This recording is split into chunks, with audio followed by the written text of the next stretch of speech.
Panda. Topic. As tough as things are, try your best. Stay strong. Strong enough to at least see the next day. Because there is only one of you. And as insignificant as we might feel in the grand scheme of just everything going on, the one thing that cannot be replicated. So own who you are. Be who you are.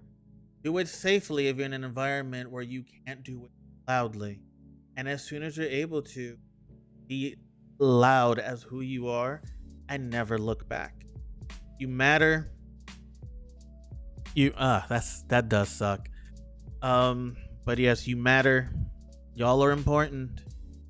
And you have a story to share. Or a story to write and never share. All of that is within your grasp, your power, and your sovereignty. So by all means, if you're in a position where you're questioning if you're going to see another son, reach out. There's plenty of resources out there that are be more than willing to lend you an ear so that you at least have someone to listen that'll listen to your plight. And find some strength to keep going to the next day. Because they always say, like there's a whole slogan of it gets better, it gets better. And a lot of us wonder if that slogan's true because day after day goes by and it feels like it doesn't. But it can't get better if you're not here to see it get better. The most that we can do is try. The best we can do is try and survive. Because everybody that wants to see us fail, everybody that wants us to fail, the one thing they can't handle is us demonstrating how much better and how much stronger we are than them.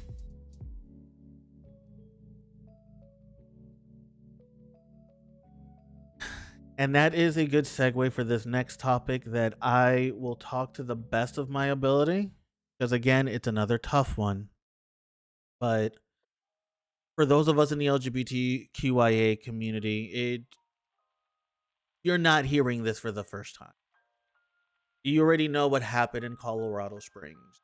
You already know that there is five of us that passed on. Another, I think it was 18 that were injured. And it happened similarly like in the Pulse nightclub, where it is amongst the only places we have to be able to be the best versions of ourselves. Well, probably the most drunk version of ourselves. Hey, but jokes aside, the best versions of ourselves and the most authentic versions of ourselves, loudly, without fear.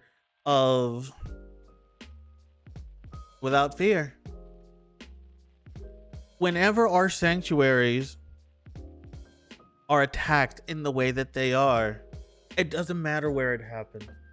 It doesn't matter that it happened in Colorado Springs. It doesn't matter that it happened in the Pulse nightclub in Florida.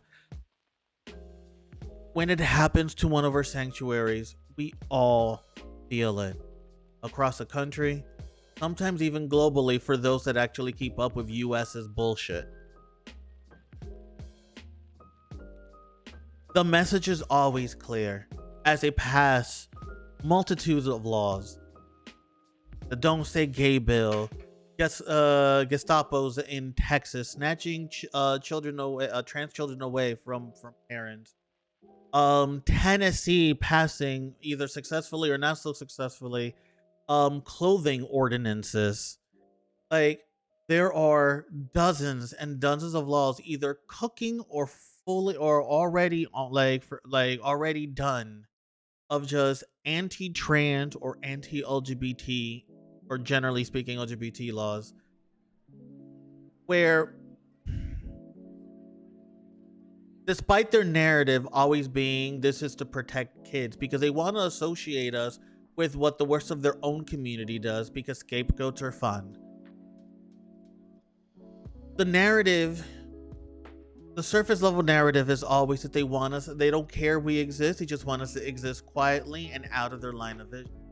But whenever our communities are attacked directly at our sanctuaries, we see what the real message is, and the real message is we should not exist whatsoever. Anything beyond that is trying to save face, pretending that it's really a noble cause for them to just protect the innocent, when all in all they are truly the monsters, and we are the ones that are the innocents that are in need of protection.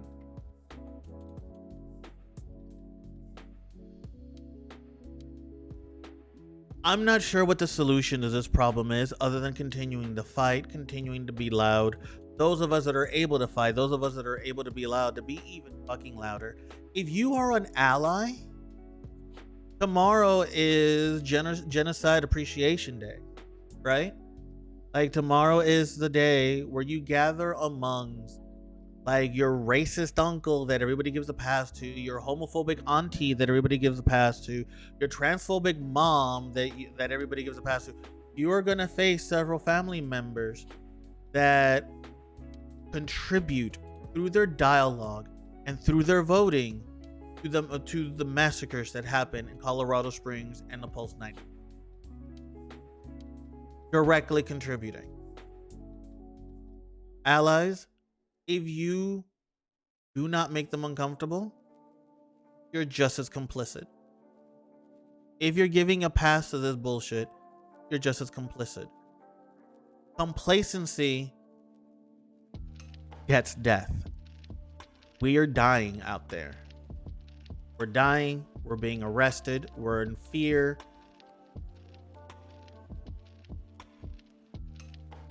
And until any real protections are in place, until there's something, or until something happens so that we're considered just regular human beings that can't afford rent like the rest of the United States of America, or can't afford healthcare like the rest of the United States of America, until that happens. And it hasn't happened for a lot of communities. Let's keep it real. The LGBTQIA community isn't the one that faces this bullshit. BIPOC community, hello, how are you doing? Shit sucks, right? When you give a pass to your little BFF that you've known for a while, or your auntie because, you know, she's old and she doesn't know any better, all this other bullshit, you're giving a pass to the thing that is killing us.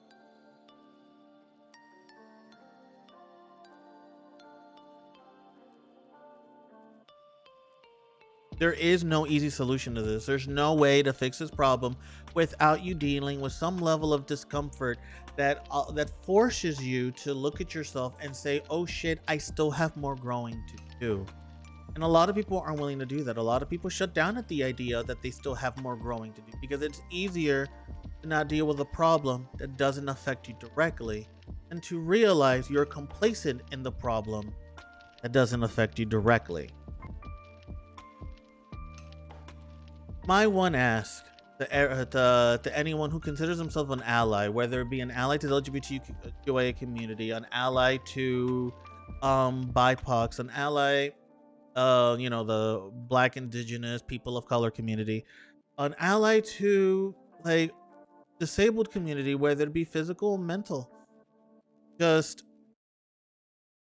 if you're complacent, if you allow hate to exist in your circle, you're not above it and you're not separated by it. You're part of it. You're part of it because you give it platform. And when you give that kind of vitriol platform, it manifests, it grows, it spreads, and then it steps into our sanctuaries and opens fires.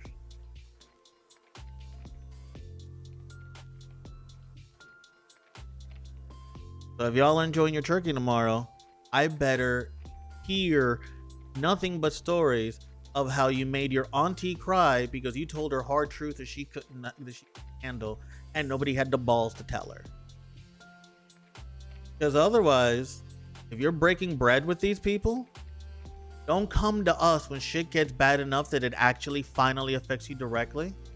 Because just like the black community, especially black women, have been begging us, begging like the rest of the uterus community to listen to them until it was too late and Roe v. Wade was overturned.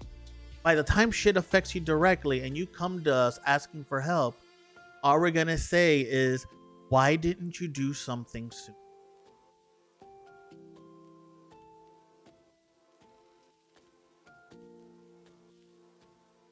That's all I have to say about that.